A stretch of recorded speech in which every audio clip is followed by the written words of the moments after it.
Hi guys ఇటిన్స్ అనే ఒక psychological movie గురించి డిస్కస్ చేద్దాం. జెడ్ డైరెక్టర్ అలెగ్జాండర్ లాంచ్ చేసిన ఈ సినిమా నార్మల్గా స్టార్ట్ అవుతుంది. నలుగురు ఫ్రెండ్స్ ఒక రాత్రి కార్ డ్రైవ్కి వెళ్తారు. ఒక టర్న్ మిస్ అయిపోతారు. ఆ తర్వాత ఏదో తెలియని రోడ్లో ఎండ్లెస్గా డ్రైవ్ చేస్తూనే ఉంటారు. కారు 90 సెకండ్ల కన్నా ఎక్కువసేపు ఆగితే అడవి నుంచి రాక్షస మనుషులు వచ్చి కారు మీద దాడి చేస్తారు. సింపుల్గా చెప్పాలంటే ఇది ఒక ఎండ్లెస్ రోడ్ ట్రిప్. సో ఈ సినిమా ఎందుకు వర్క్ అయిందంటే నాకు మిస్టరీని ఎక్స్ప్లెయిన్ చేయకుండా వదిలేయడమే దీని స్ట్రెంత్.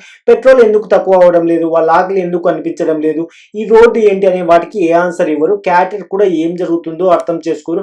అది ఆడియన్స్ కూడా డిస్ఓరియంటేషన్ ఫీలింగ్ అయితే ఇస్తుంది.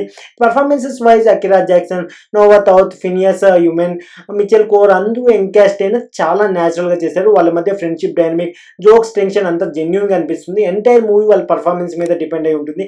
సినిమా జస్ట్ 1.5 hours మాత్రమే ఉంటుంది. చిన్న రన్ టైం కావడం వల్ల టైం వేస్ట్ అయిన ఫీలింగ్ అయితే రాదు. కానీ కాన్సెప్ట్ రిపిటేటివ్ గా అనిపించే రిస్క్ కూడా ఉంది. కార్ అవుతుంది, దాడి జరుగుతుంది, మళ్ళీ డ్రైవ్ చేస్తారు. ఈ లూప్ మీద ఎంతసేపు ఇంట్రెస్ట్ మెయింటైన్ చేయగలరు అనేదే కీ పాయింట్. మీరు ఒరిజినల్గా స్లో బర్న్ సైకలాజికల్ హర్రర్ ఇష్టపడే వాళ్ళైతే డెఫినెట్లీ మీకోసమే. కానీ మీకు గోర్గా యాక్షన్ హెవీగా ఉండే హర్రర్ కావాలంటే ఇది అంత మ్యాచ్ అవ్వకపోవచ్చు. ఇది ప్రతి ఒక్కరికి నచ్చే సినిమా కాదు. ఓవరాల్గా చెప్పాలంటే చాలా ఒరిజినల్ హర్రర్ మూవీ అనిపించింది నాకు.